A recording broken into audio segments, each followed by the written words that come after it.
college student created a Lego version of herself to send out as a resume. It's not an April Fool's joke. It's coming up today on CNN Student News. First up, though, we're taking you to the Korean Peninsula. North and South Korea haven't been involved in open conflict since 1953, when an armistice ended the fighting in the Korean War. But yesterday, they were exchanging fire, not on land, but at sea. The North sent a fax yesterday warning its southern neighbor that it would be doing live fire exercises, meaning military exercises with actual weapons. This is the first time in recent years that North Korea has had these kinds of drills, and South Korea called it a hostile threat. It said some North Korean shells landed in South Korean waters, so it responded by firing back again into the sea and sending fighter jets to patrol the area. North Korea often provokes its neighbors by firing rockets and missiles into the ocean around the Korean Peninsula. The United Nations is telling Japan to stop a yearly whale hunt.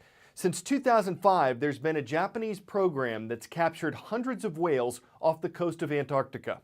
Commercial whaling is illegal, but there's a loophole in the law that allows whaling for scientific research, and Japan says its Antarctic program is for science.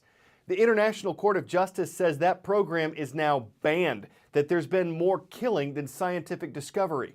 The ruling will not prevent Japan from hunting whales in other places, and smaller scale whaling by individuals is often allowed. But some Japanese say they're being unfairly singled out, that whaling in general is Japanese tradition and that it should be respected as long as the whales aren't endangered. Is this legit? An estimated 65% of the world's population has access to the internet. Not legit. The CIA estimates there are just over 2 billion internet users worldwide, or about 30% of the global population. And more than half of those with internet access use Facebook. More than 1 billion people. Last year, Facebook's founder controversially called internet access a human right.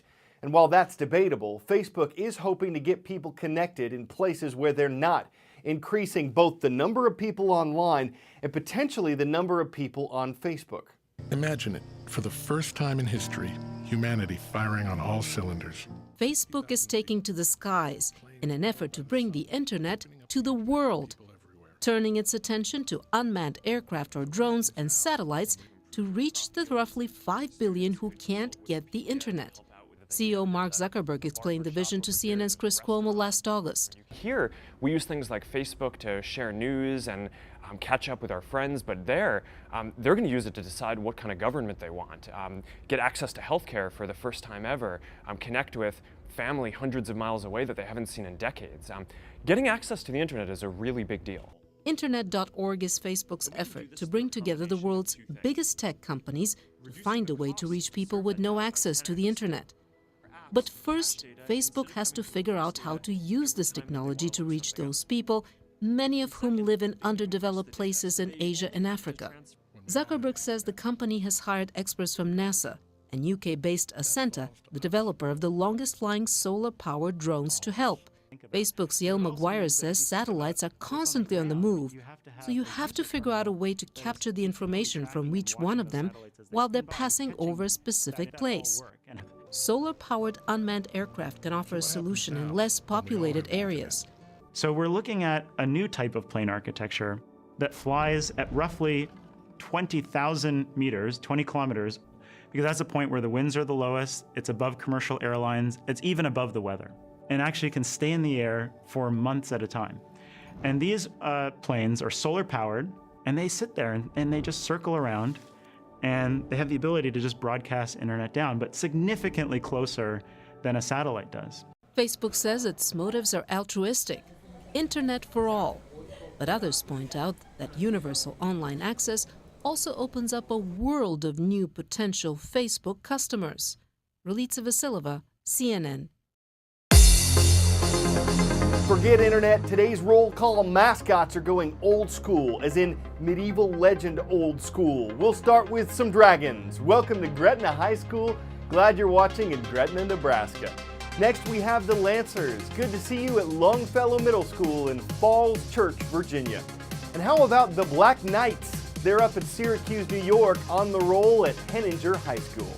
Certain wind turbines are like giant three-bladed fans. When the wind spins their blades, they can generate renewable, clean energy. They do make noise, which bothers some people, and they're known to kill birds at wind farms.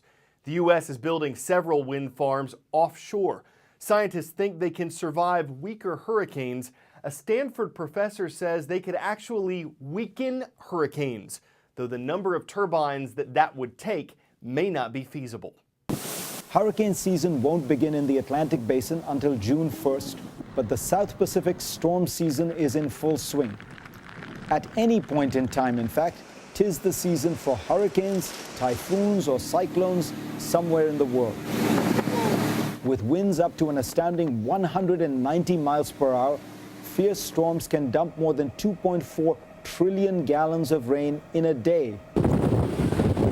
At this point, the world really has nothing to defend against nature's fury.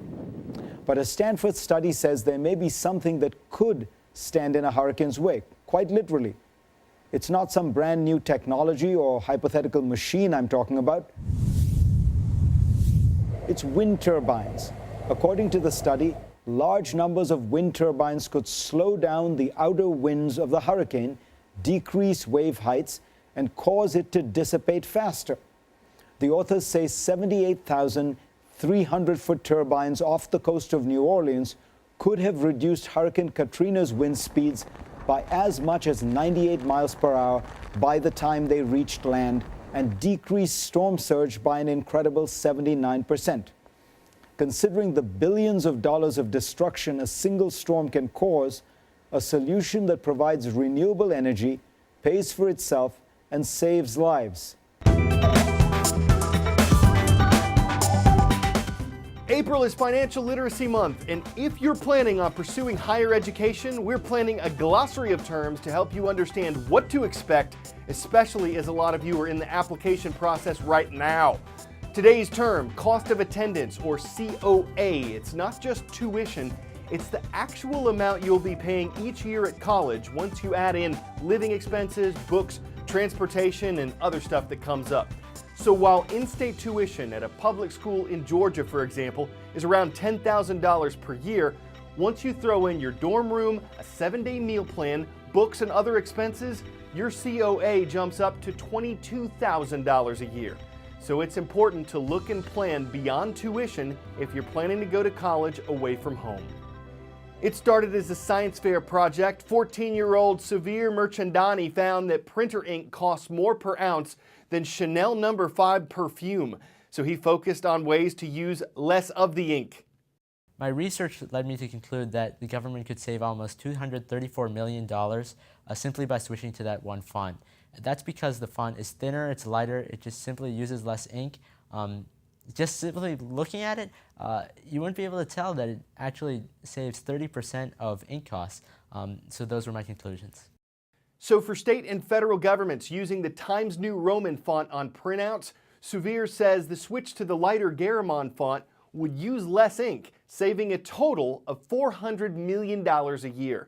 But Garamond's a smaller font, so some critics say it'd be less legible at the same size.